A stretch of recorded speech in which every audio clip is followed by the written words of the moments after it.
It's the Real News Network. I'm Sharmini Pires coming to you from Baltimore. Last month, Uruguay became the first country in the world to legalize marijuana for recreational use. Many in Latin America welcomed the move, arguing that it would drive many drug traffickers out of business and reduce crime. Former President Pepe Mujica is often quoted as saying, "Worse than drug addiction is drug trafficking." However, this month, Uruguayan pharmacies, which are allowed to sell marijuana in limited amounts, discovered that U.S. banking system is more powerful than the Uruguay's legislature.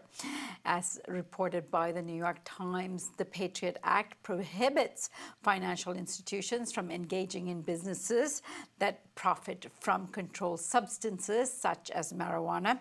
The purpose was to prohibit money laundering and drug trafficking. However, now Uruguayan pharmacies are thinking of not participating in the legalized use of marijuana because of the U.S. Patriot Act. Joining us now to discuss this is Bill Black. Bill is a white-collar criminologist, associate professor of economics and law at the University of Missouri, Kansas City. He's the author of The Best Way to Rob a Bank is to Own One. Thanks for joining us, Bill. Thank you. So, Bill, how is it that marijuana selling pharmacies in Uruguay could be affected by the 2001 Patriot Act of the U.S.? Well, patriotism is the last refuge of the scoundrel, as we famously know, and it was the first refuge after 9/11. So it's a typical overreaction to a crisis in which they being Congress, simply assumed that if you were involved with a drug, that money laundering and illegality must be present. But of course, if you legalize it, that wouldn't be true. I mean, obviously, the same thing would have been true for alcohol during Prohibition. And Uruguay, to its credit, I'm now wearing my criminology hat, my econ hat, and my law hats. All of these hats say, these are really stupid laws against marijuana. Uruguay is the global leader in actually legalizing at the national level. Canada may well follow. But of course, various states in the United States have followed since the passage of the Patriot Act. So none of these sales implicate the concerns that led to the legislation. None of them involve money laundering.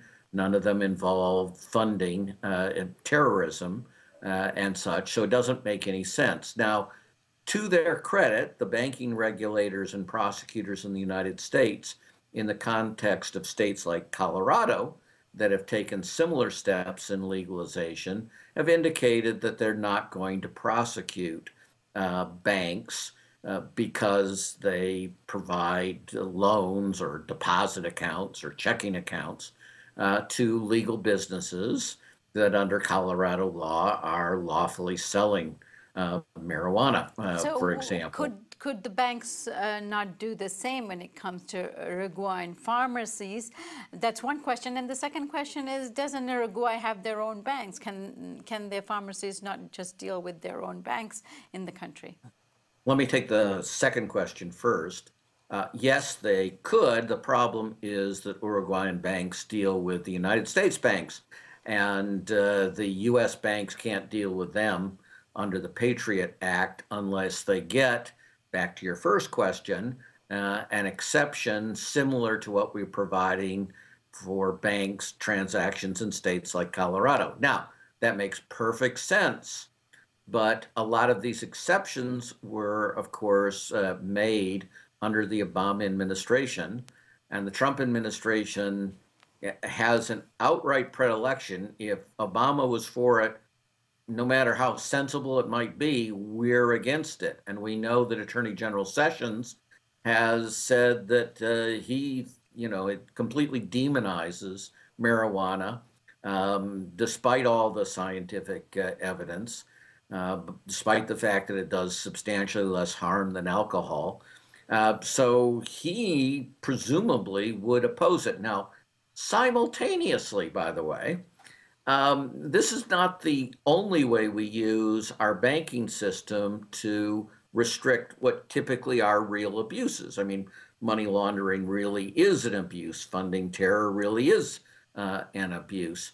And so we had a broader program, Operation Choke Point, that used the banks and said, you got to stop funding these really awful enterprises that are harming the world. Well, guess what? The Trump administration and conservative Republicans are introducing legislation to forbid that. At the same time, they're taking the opposite tack with Uruguay and would like to take an opposite tack with places like the state of Colorado as well. So the politics in all of this is A, rank hypocrisy, and B, may be very bad for Uruguay, and that might be a signal of what they will potentially do to states like Colorado, although I must say it's likely to be very unpopular even with Trump's base if he takes those actions against states like Colorado. Right. So what is a Latin American country to do? As you know, many Latin American countries want to take this path and legalize recreational marijuana. They actually feel that this is a solution to the problems that they have in the country in terms of drug trafficking. And also recently at Mercosur and some of the other trade bodies in Latin America, they all want to move ahead with this, but the U.S. is the one stopping them from being able to do this. What can they do? Well, they could, of course, quote Trump back to Trump. On the campaign trail, Trump said that legalization at the U.S. level should be left to the states, and that if they wanted to legalize marijuana the way Colorado had done, that was fine with him. So if Latin American nations should be quoting Trump back to Trump and indicating that this is something that's going to produce better relationships. And indeed, the pressure, of course, on Trump and trade at that juncture becomes, hey, we should be facilitating the ability of Colorado to export to other foreign nations. Grass as well. That would be good for our balance of trade. And see if that works with Trump. Just how dependent is the global banking system on U.S. bank and thereby U.S. setting the rules in terms of governing other countries and their laws? Almost completely. And by the way, this does show up again in real money laundering and real sanctions that really relate to terror, which obviously none of this does in the context of Uruguay. So Standard Chartered, for example, a very large British bank, very active in the Middle East and Asia and Africa.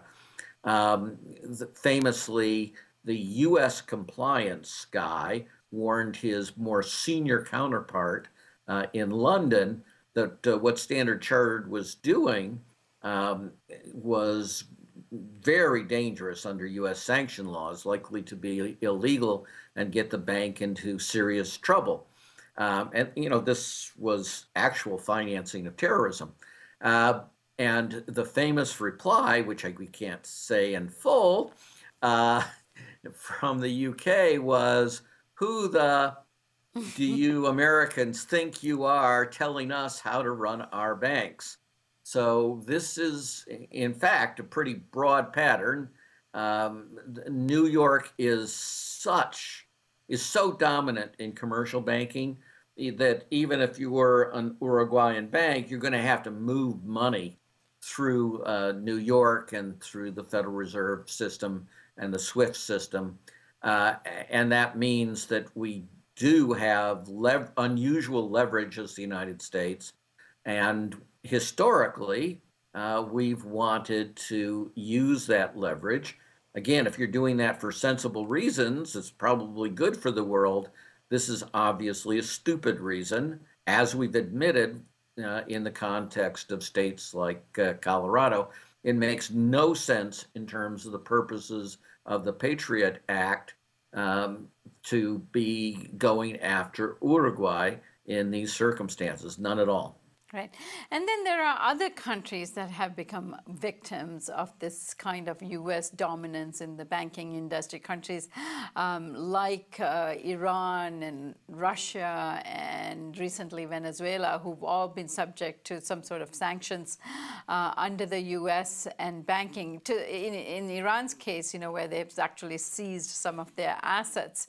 Are there any ideas or efforts to get around this kind of dominance? Sure. Certainly China, for example, and Russia, one of the things that they suggest is if your banks come here, we're not going to have any messy requirements that get in the way of good old money laundering or financing terror. So, yeah, I mean, all across the world, tax havens exist to evade U.S. restrictions. And by the way, they too are vulnerable.